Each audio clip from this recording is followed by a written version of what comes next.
Hello, everybody. Hi guys. 250 something. Yeah, we actually recorded this episode already. Except the camera didn't record it. Yeah, so there we go. It was so good. I actually said 3 smart Whatever. things. Clip 2. No, I just want to say on the record that I said 3 smart things and that I cannot promise that I will get over this result. This year. This year, yeah, maybe 2025. Yeah, like you spent what you had. Yeah, this is so Yeah.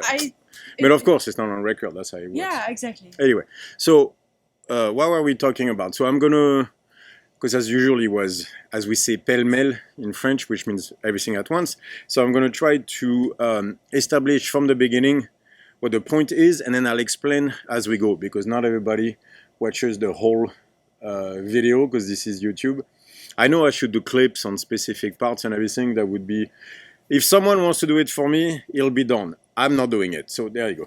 Anyway, some may say we have a low production value. Some might say that. Low, yeah, it's not a high production value, so it's a low. Yeah, someone has criticized us on this, saying that we do low production videos, which is very true. And because that's not the point of the video. The point of the video is not entertainment. It's to give you knowledge. I mean, it's not exactly knowledge because you're going to have to transform the information into knowledge. We're actually going to talk about that today. So there's a difference between knowledge, wisdom, and information. But anyway. We can improve a little bit on the audio. Maybe whatever. We need to... No, it is what it is. If this is not enough for you to listen, don't listen. It's all good. Then you shouldn't... No, that's exactly what I want to talk about today. If you cannot take... Like... This is the difference between Japanese sushi and American sushi. So Japanese sushi is sushi, but the American version is a firecracker version of what sushi is. There's colors everywhere. It's 60 times as big, and then there's the big rolls, and it's a whole dinner, and then you put sugar on top of it and shit. Right? No, sushi is a bit of rice, some fish on top, and yet you can achieve close to perfect. There is no such thing as perfection, but you can achieve mastery. That's not true. There you go. You can send your back to being yourself. There we go. Can I finish my point? Yes. Is that you can achieve mastery through simplicity. And that's actually the point I want to make today. I deeply, deeply respect, admire, love the Japanese culture. This is something that I've been following since, oh my God, it's been like 35 years that I've been deeply enthralled by the Japanese culture. And even in today's world, not just the samurai, even in today's world, they show us all the time that mastery of simplicity, craftsmanship, what they call Shokunin, we're going to talk about this, wrong pronunciation, but you get the idea. The art of craftsmanship is, I believe, the way to go, at least for someone like me. Maybe not for you, but for someone like me, Shokunin is really what I've tried to be accomplished. I think be more than accomplish in life. I think Shokunin is almost like is a spirituality of craftsmanship. That's what I've aspired to be. I deeply, deeply admire the Japanese culture. And even in today's world, like for example, if you see where the gaming industry is going right now with the woke shit, is absurdly boring, incompetent, and just bad. And guess who runs the show? Elden Ring, the Japanese thing. And it's not Asian. It's the Japanese and the Asians are different. The Japanese culture is its own thing. Not that I don't respect Asian culture, like martial art, you know me. But the Japanese culture has a thing that I so much admire. And if you see even like mangas, animes, to this day, like Demon Slayer, which is a manga that came out like, 2-3 years ago, by itself outsold all of the entire Marvel library. In the same year. In 1 year, it outsold the entire Marvel library. That tells you where they are from a cartoon and anime perspective. So can we backtrack a little bit and go over the exact definition of that, what that word okay, means? so there's not exactly an exact definition because it's Japanese. It's a bit like Shinto. Shinto is not a religion. Shinto is it's a Japanese thing toward the way they look at life. And, it's the spirits of nature, the way they look at nature, really. At the world, it's deeply set with the spirits of the forest and everything. Have you seen all those animes? No, of course not. I don't know why I'm asking. Sorry. If you've seen, you know what I mean. Like it's always like they're very, very specific in what they do, and even if you see like you see that in gaming, you see that in mangas, you see that in all that. They have that. Shinto is a very it's almost like a philosophy of life. It's really a way to look at nature. So it's not a religion like we understand it in the West. It's really their own thing. Shokunin is a little bit the same thing, which means it's not craftsmanship. It's going to be translated, if you Google it, as craftsmanship, but it's more the spirituality of craftsmanship, really. It's the selflessness of the pursuit, the humility of forgetting yourself in the pursuit of a craft. So it's forgetting of oneself in order to achieve mastery. And it runs into trouble in the West because individualism is ingrained in the value of the West. And rightfully so, because individualism, I believe, is tremendously important, but it led to a flaw always. The flaw of the Western society is determinism, deterministic mindset. It's always been that. You see it in science, you definitely see it in the medical world. And with individualism, it mixed into a really what it is right now, which is what do I want? Not what do I need, but what do I want? Why? Because it's that A, B, C, D, E way of thinking, that very deterministic. If I do A, then I get to B, then I get to C, to D, and to E. And the laws of movement from Newton and everything. It's a mindset. The problem is it's also wrong. As I was talking about with the Voltron effect, no. Systems move forward. Pieces do not. That's that idea that there is a Lego theory in place that small pieces make a build piece. No, that's not true. The total is always more than the sum of all parts. Yeah. So the mastery is about the system. It's mastering the system. It's not mastering a piece and then adding the next piece and everything. It's mastering the whole thing, the system as a whole. And so, like I talk about functional segregation versus functional integration, it's all the same idea. Yeah. Is mastery of a system, not of a piece of the system. Because in that sense, every piece is its own system, but that's what you have to master, is a system. Yeah. What to me comes to mind is that you can't look at your craft of your job or whatever it is as a transaction. You have to commit yourself to something and give, and become great at it without expecting something in return. Because yes, but you that's because you are in it. Yeah. So whenever you are in it, then it becomes a transaction. Yeah, exactly. When it's a bit like relationships. When the relationship is about the team, then there is no. You know that they said there is no I in team, right? It's about the team and everything, and the systems move forward. The second you start to put yourself into, but what do I want? Right, so now it's not about the team, now it becomes transactional, but now it's not a system anymore. You are the system, and the other person in the system, but now both of us are not the system anymore. So now you're just only going to go toward betters your system, but without the markers of the other one, therefore the team fails, always. So they need to remove, in order to achieve mastery in craftsmanship, you need to remove that part of yourself. Does that make sense? Yeah, no, 100%. So let's talk about craftsmanship for a second, because what does craftsmanship produce, for example?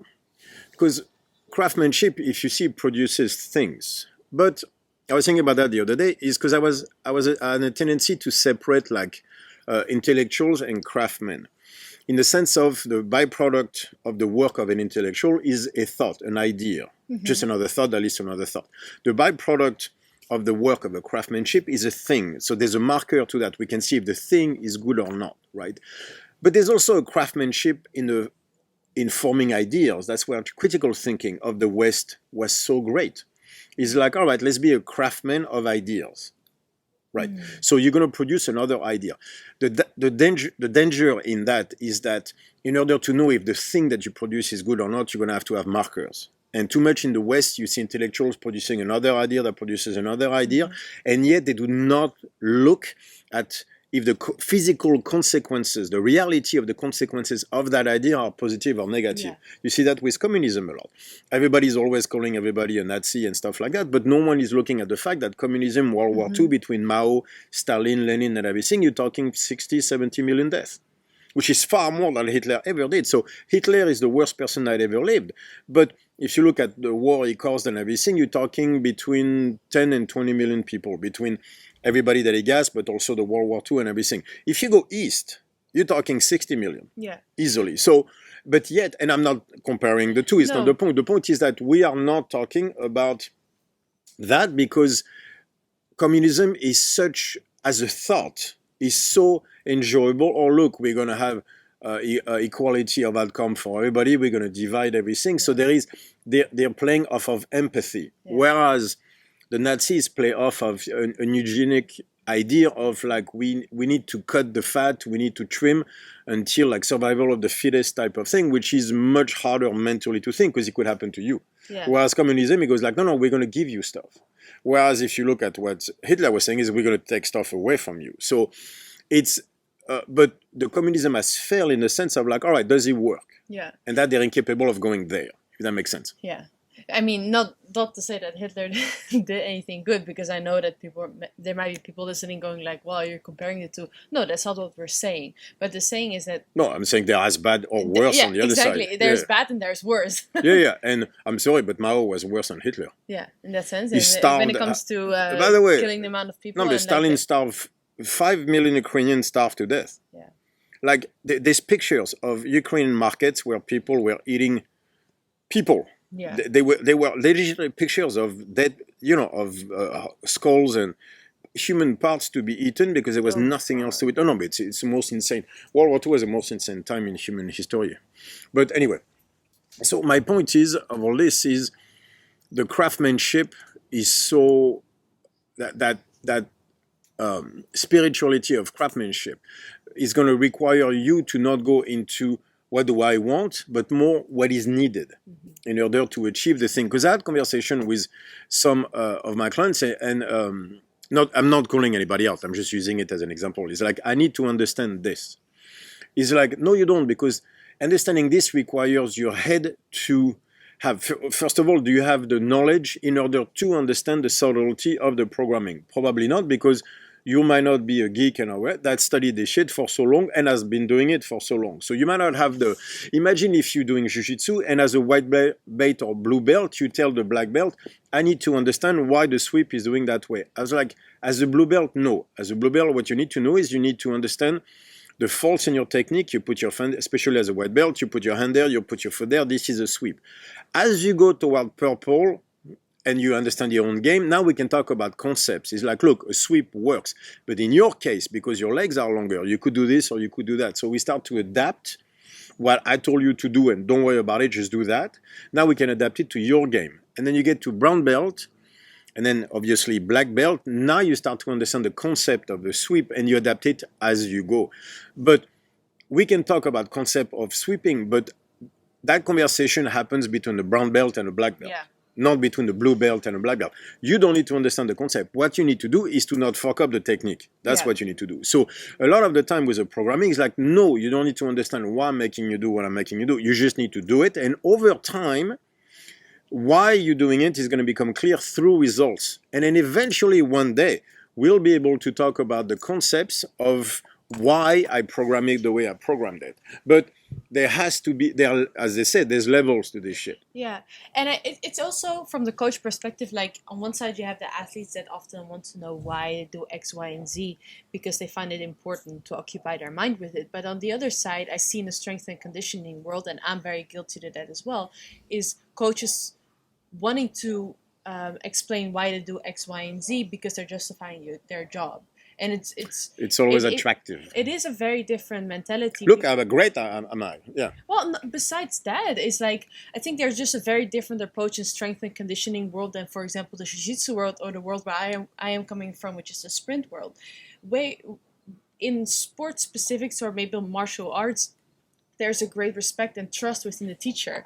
And I think in the strength and conditioning world, often people they do start by your hour. Or they buy your program. They also start later. That's the point you made last time that I thought was very smart. I know. Let's repeat it. Just because it's going to be hard for me to You were saying like the one. difference with strength and conditioning is most people start later.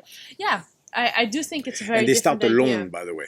It's a very They different start idea. alone later, then they get a coach. In Olympic sports, usually you start within a team, which means you have a coach from day one. Yeah. And through your parents, through school and everything, you are taught to respect your teachers. Mm-hmm. That's not true of the gym.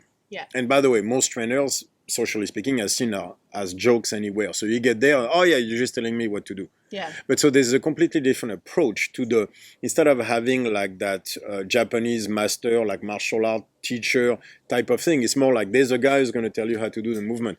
But there's a lack of respect from day one. And most people start to lift either in their late teens or things like this. So it's a completely different relationship to that. But I think the problem is that what I see is that it leads to people saying, explain to me. I'm like, but you can't they say explain to me because this thing is so simple that they're going to get it. Yeah. But they don't have the experience required in order to get it. So I think that's a huge part of the problem. And honestly, what we need to go back is like, no, do the shit and become good at it. And as you become good, the answer will come. But you're not going to get the answer before you do the stuff. And I've noticed that for women, it's very hard because they want to know that the energy that they put into things will not be wasted.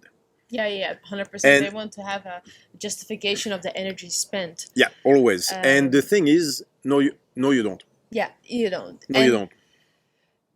What I found from a coach perspective, that the only thing that I could do is like I tried to spend less time on justifying my job and more time in building the trust with my athlete, so they trust me as a person. Because and they do what you say, basically. Yeah, because at the end of the day, I don't think you pick a program, you pick the person you're working with first, and you build that trust. Probably. So I really try to work more on that, which is difficult to do, especially when you first start off with something. And that's where I kind of use the principle of like need versus want. And sometimes in the beginning you have to give people a little bit more want to be able to give them what they need later on. But it's building that relationship that takes time. And it's difficult. But I'm at a stage where honestly, even with myself, no. Yeah. So I'm going to explain what I mean by that. I finally got the balls to do for the last 4 to 6 weeks what I've been wondering about openly almost for a while, which means what do I need to do? So, and obviously that conversation came from the Strongfit system that I'm creating. So it's not necessarily for you, but I'm just going to explain what I'm doing. So what I'm doing is simple, is I took the thing that I saw work the best, and going back toward the Shokunin and the idea of mastery of simplicity, I'm like, all right, so this is how I'm training right now. I have 12 workouts with a sandbag, a rope, or a sled. That's it. So what I do is every day I do one set of ring rows, one set of pull-ups, one set of push-ups, feet elevated because I can go past 40. So the second I can go 35 reps, I start to elevate to make it harder. I do one set of dips, I do one set of Nordic curl, and one set of air squats for 60 seconds. That's every day, 6 days a week. That's in the morning. I rest, and in the afternoon, I'm going to do one of my 12 workouts. So what do I mean by that? One of my workouts, for example, is a sandbag, 5 squats, carry 50 feet, 5 minutes. Don't drop the bag. Yeah, as many rounds as possible. You just keep going, right? There's the same one with, we're going to do front squats, front squat, sandbag with a sandbag, obviously carry, and then off we go, same idea. There's one, so I can do that for reps for 5 minutes, or I can do it for strength. For example, one of my favorite thing is pick up heavy sandbag, do 5 heavy squats with a sandbag, so max weight for 5 sandbag squats into max distance carry. Yeah, that's still the coolest workout for strength. So what I do is I start with a weight for 20 reps and then max distance carry. Then I do 10 reps, then 5 reps, then 1 rep. Yeah. And that's my workout for the day. So even this one is one of the longest one, not from the minute spent, but because of the rest. But most of my workouts, which means are under 5 minutes. So I warm up again in the afternoon and then off I go. Max clean and press sometimes. Max clean and press with a sandbag. One of the things I like to do a lot, obviously, rope pull. So usually I do it twice a week. I do rope pull into sled press, or lately we've been rope pull, max distance, right? So until I just can't. And then we walk down the hill and then we sprint back up, which is murder. Why? Because it's a very, very, very steep incline, 300, 400 feet. Full sprint, oh my God. So it's if you pull on the rope as hard as you can, heavy, about like 150 feet, I guess, total. Walk down, sprint back up. Yeah. Oh my God. It's really bad. It's really You don't not understand fun. Like how much it jacks up your heart rate. But anyway, so we have 12 workouts like that, very simple. And it's sandbags, a rope, and a sled. And that's it. And I've been doing 6 weeks of that. And that alone with my body weight in the morning. So why? Because of the waist scale, obviously. And the body weight, I'm getting better. So more push-ups. I'm working my way toward the handstand push-ups. We can go more into details into that if you guys are interested. But so body weight for the stabilization. Structure, I do a fuck ton of sandbag carries, heavy, so I'm back to my 300-pound sandbag that I can lap finally. And then for now, I don't even do 10 feet carrying it, but at least I can pick it up and start carrying it again. And I'm getting stronger and better as I go. And the point of that was, I'm like, all right, this should be most of my work. Like, I might do other stuff just for fun, but that's not the point. The point is, that's the work. And honestly, can you give me full intensity? Those are the workouts where we'll find out.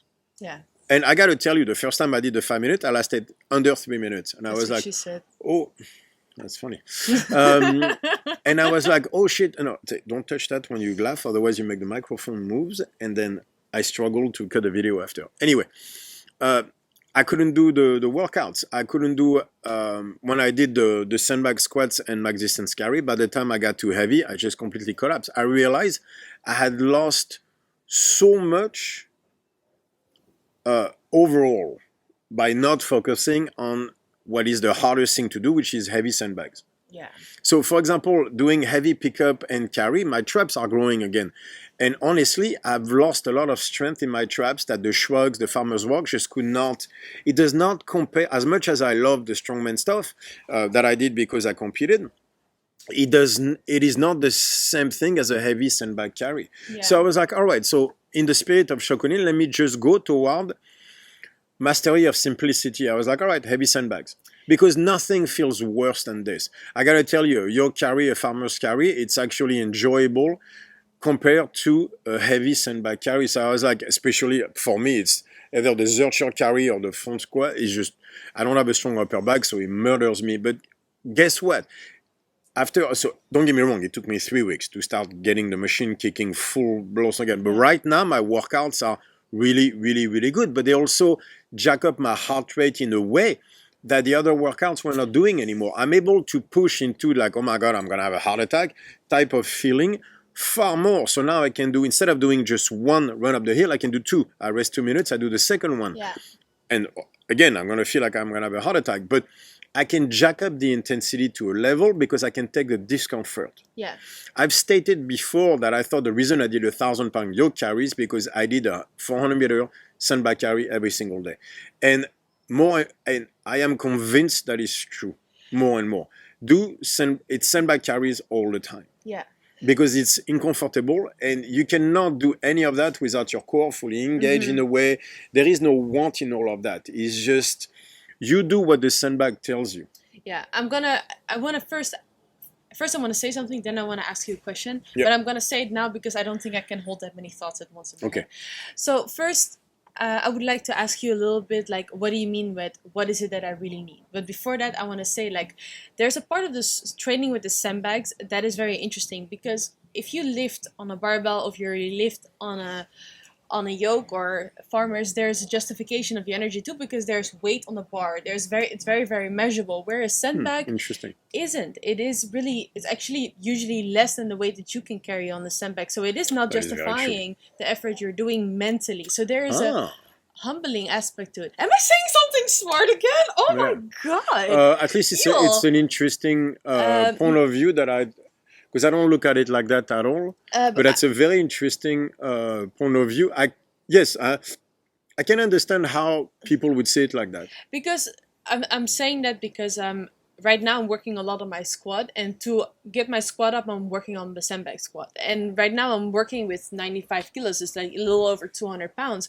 And every time I pick it up, I'm like, if it feels like, even if I do like a higher reps, I still think this shouldn't feel as hard because it's so much less weight or whatever. And it's just not true, right? But there's always that idea that pops in your mind, or I should be able to move better. And like, there's no should. No. Either it And moves or plus, it's not. Einstein was doesn't. wrong. Gravity is not the same everywhere. No, but it's an interesting idea Yeah. because I was like, oh, it's interesting how my mind shifted, even though I'm working with the principles so true. There is still that mentality that comes in mind as soon as you start to work with the barbell that's a little bit different. And that's when I was thinking about the concept going like, no, have humility to your craft. Does it matter that you're not lifting a barbell if the thing that's going to improve your squat is the sandbag? And if it's not that much No, but weight, then it's even not that. better. It goes back to the stuff I was talking about as a system versus, functional integration versus functional segregation.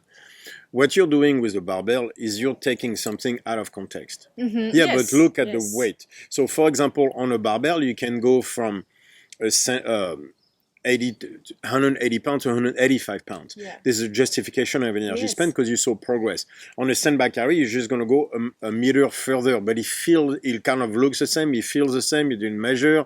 It's much harder to have a open recognition of what the progress and where the energy went. Yes. So, but that is functional segregation because you need an intellectual confirmation of a physical act. And they don't exist in the same universe. Yeah. What do I mean by that? I talk about the hierarchies of the nervous system, but really the conscious thought is the, 6, 7, and 8 hierarchies and everything. And I don't want to split the body. Like that's why I use cognitive versus somatic always, even though they obviously link, right? It's the same system. But for the sake of us talking, we're going to split the two. Most of the work with the sandbag is a somatic work in the sense of we are creating a stimulus toward your body. All I'm asking you to do is to be able to not die of a heart attack while I jack up your system to the max, right? So I need your mind to be strong enough that you're going to keep going in that direction. Yeah.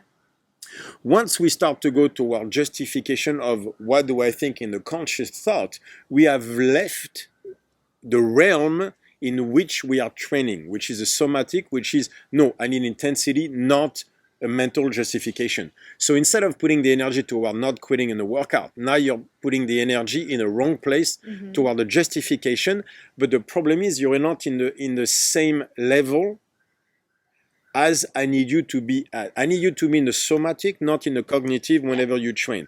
I need you to feel the movement. This is horrible. My heart rate is getting jacked.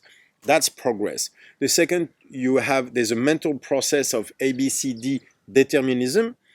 Then you're already failing. So the justification of the energy spent through the barbell is determinism. And that's why I think it hooks people so much, because that's the Western value, and everything is built upon that. And that's not what I need. What I need is how much is your heart rate is getting jacked. I need a somatic thing. You're giving me a cognitive one. Yeah. And that's the problem. Yeah, and I found it very, that's very, very interesting.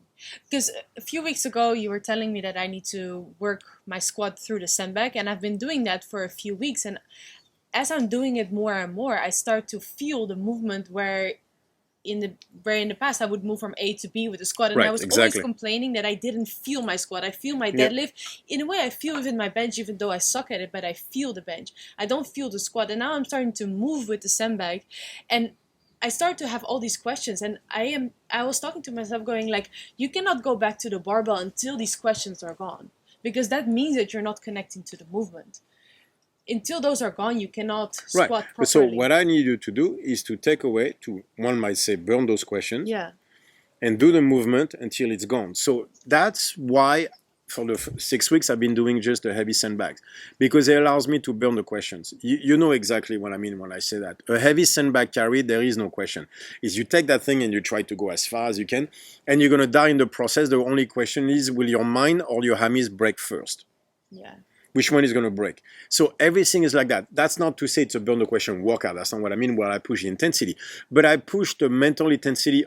A 5 max weight for 5 sandbag squats into max distance carry is a mental thing. Is like, can you take the extra 2 steps?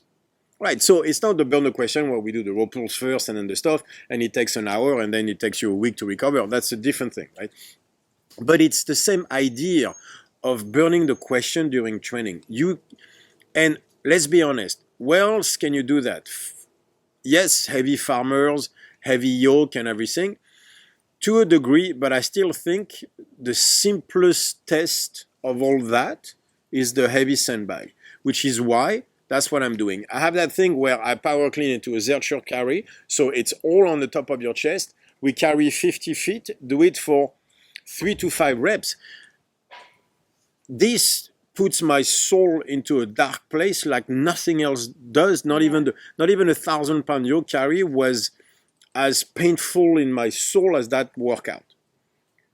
So I did not get the physical result, because a 1,000-pound yoke carry, like your bones are feeling it, so it's a little bit different. But so I'm not again taking the stuff away from strongman, but if we look at the simplicity of the approach, right, and then we want to look at mastery of that simplicity and that somatic stimulus that we are looking for, I don't think there is a better way than the heavy sandbag. And yes, there is a simplicity to it, but that's the point.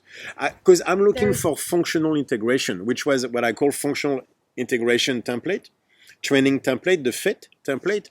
This is the true fit template. Then there's body weight, because that's the second part of the WESP, to help with movement. And you need that because you cannot do body weight without engaging your core. But then after that, it's a sandbag and rope pulls, because there is nothing worse. If that makes sense. There's the least amount of room for everything else. From everything else. Yeah. From your mind. If we go, the foundation of Strongfit is still burn the question. So it turns out there are different ways to burn the question. I think gymnastics burn the question in the sense of once you move well with gymnastics, there is no other way to do it but this. You feel it. There is no question in your mind. You have to engage your core to move well in gymnastics. A good, solid movement is felt, not thought. Yes. It's not to say there's not a massive amount of technique in gymnastics. That's not what I mean. What I mean is look at the practice that is required in gymnastics so that the movement flows. Well, that's what it is with sprinting. Like, you learn the technique to forget it. Exactly. So it's burning the question. And to me, whenever, and you're supposed to do that with the weight at a high level, but that's not what I see. For most people, that is not what they do. So my point was to remove the source of complication, the source of want. So that means, what did I do? I removed all assistance work. I removed all isolation movement. Assistance work, I do it, but through body weight then. Assistance work, I do it through body weight. So let me put it this way. I remove all isolation stuff. Yeah. And it's like, you want to work something, working with a sandbag. I'm pressing, I'm doing all that stuff, the squatting, the power cleans, the carries, the thing and everything, the rope pulls, the sled press. So we're still working everything, but we're working everything as a system now. I don't split things. And that system has to be whole. And I think the best way to do that, where I feel everything belongs in the same realm, is with the sled, the rope, and the sandbags. They become in the sled. So could you put maybe like a monster dumbbell in there, some farmers work? Yeah, but now we're talking about people who want to compete in strongman or 90% of the work should be the sled, the rope, and sandbags. If you want to add thing in there, as long as it doesn't take away from the other stuff. But for the last 6 weeks, my entire training has been a rope, a sled, and some sandbags. And that's it. Well, I think an interesting thing you said right there was high level. A lot of the program you see out there is made for athletes, which most people that are doing them are actually not athletes. Yeah. That's a difficult part of, I think, having being advanced a certain way. Like, for example, with sprinting, when I'm coaching sprinting, I have to, I know everything I'm doing, and for me it's easy, but to program for someone else, actually you have to make it so much more simple, which makes it so much harder. Mm-hmm. But as soon as you start to enter complications into it, you're actually making it muddy for the person there. You make it unclear, and therefore they are learning less. You're justifying your job again. Right. We need to introduce complication because it's easier to sell. Yeah. Because the truth is, and that's why I've been doing it this way, is who wants to do 12 sandbag workouts? That's all. Yeah. That's those workouts for 6 weeks. No one. Mm-hmm. And I was like, all right, then that's what I'm doing. And by the way, the reason I do the body weight like that, because that's where I work for Michael Mann that I talk about all the time. Those are the best results. Yeah. But if you see the best results I ever got, from a guy who was completely untrained, came to me, was over the age of 60 and everything, was the simplest form. Yeah. It's like, so, and so that's why I'm trying to explain that through the craftsmanship, because that's fundamentally the approach to training that I was having. Is like, no, let me master simplicity, but let me master, back to the craftsmanship thing, let me just master something. So, and that comes through simplicity. Yeah. It's like John Machado, I knew exactly what he was going to do, when he was going to do it. He was going to go side control and then basically put his knee there and then armbar me a specific way. I knew that, by the way, on the right side. So I knew he was coming. I knew exactly his setup. I could count backwards and tell you, and yet I could not stop him. Yeah. Which drove me completely insane. But this is mastery. And Yeah. so whenever he explained to me the technique of side control, and I was starting to go, hey, what about this? What about that? He was like, no, that's what I do. I was like, yeah, but I can't do that. He was like, yeah, but it works, doesn't it? Yeah. I was like, shit. Yeah, it's not the technique you're giving me. It's me. I'm just not good enough to do it the way you're doing it. Yeah. Because my mind got in the way and started to get in the thing. And whereas the fact is, he had, well, simple is not bad, is not boring, is not, you know what I mean? Like he was, you go like, can something that simple truly work? Well, he showed me that it did. Yeah. And by the way, the best training I've ever done, I talk about all the time, was the training on the beach. Beach in Rio with the. And what was it? It was 9 exercises, maybe 10, done with a partner, so like a sandbag, and that was it. Yeah. So, and I've never been in better shape than that. So I was like, all right, so then you know what? Let me take that and do it with sandbag. Like, but that was why I created the sandbag. It was to mimic that training in Rio. And so, okay, and so I'm doing that with the rope and everything too, because I think we can make it a little bit better than what I was doing. But that was the idea, was the training in Rio. And so that's what I've been doing for 4 to 6 weeks. And yes, it works. But it's that Voltron effect thing that I'm trying to get to. And to get to that, you need, I think the more you remove the complications, the closer you are to bettering the system, the better the results. Yeah. Yeah. And You have to cut it down to what to bettering the system. Stop adding stuff, because now you're outside of the system and it won't work as well. yeah, I agree fully. And this is, to me, this is so interesting in the part of where I'm at with my coaching, especially towards sprinting, right? Because this is something I've been doing for so long, and more people are interested in learning because you've been talking about it so much. And it really made me think, is like, how do you approach it? But it's really difficult to strip it down to the core and go like, I think making it so simple, this is all they can do, actually where they will benefit the most from. But you go like, is that enough? Yeah, Can exactly. I sell this? Yeah. Is this... Right. Is this So good now enough? we are in the wrong questions. Yeah. By the I way, know, and all of those are, and we do it, we're talking about us, not you. Those are the wrong questions, Yeah. but they're so hard to avoid. It's really difficult. It's Yeah. really, really difficult. And you always wonder, and that's because of the way trainers are looked at, but it's always like, oh my God, like I'm giving them something so simple, you almost feel like a fraud. Yes, I feel like a fraud every time. But yet, this is what I've Yeah. been doing for 6 weeks, is those 12 workouts, but just as hard as I can. yeah. And accountable to myself. Did I push that hard?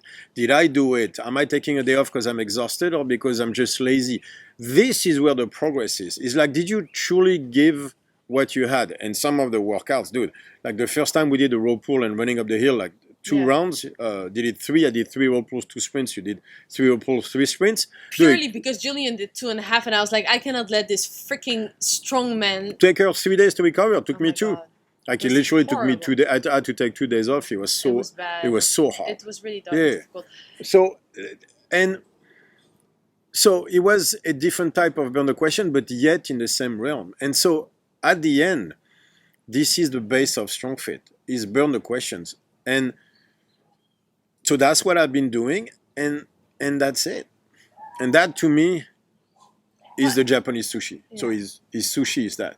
Is the beauty of simplicity, the power of simplicity, but done correctly. So no, the simplest workout is not necessarily the best, but that is, I think, why the sandbag is superior, is because So it's just years and years to get to that point, by the way. But the way we design those workouts with those heavy sandbags with the rope and the sled, that's it. Yeah, and But by the way, if you're doing jiu-jitsu, you'll never need to do anything else.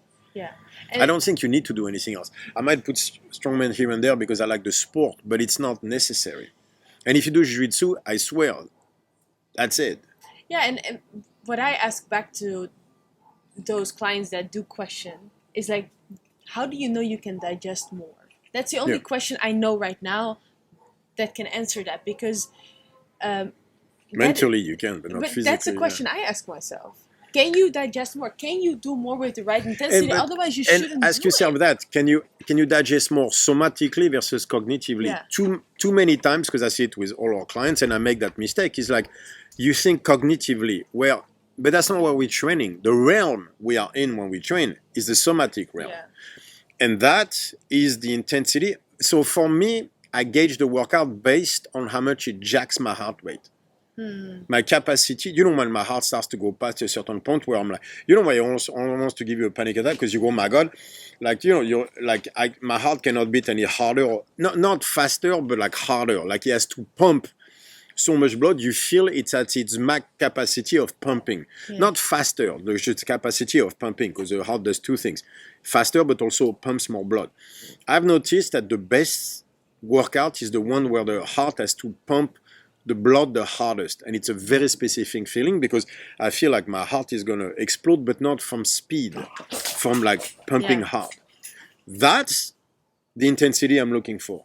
So CrossFit is faster, Strongfit is harder. Does that make sense? I want the heart to work harder. That's what is a good workout.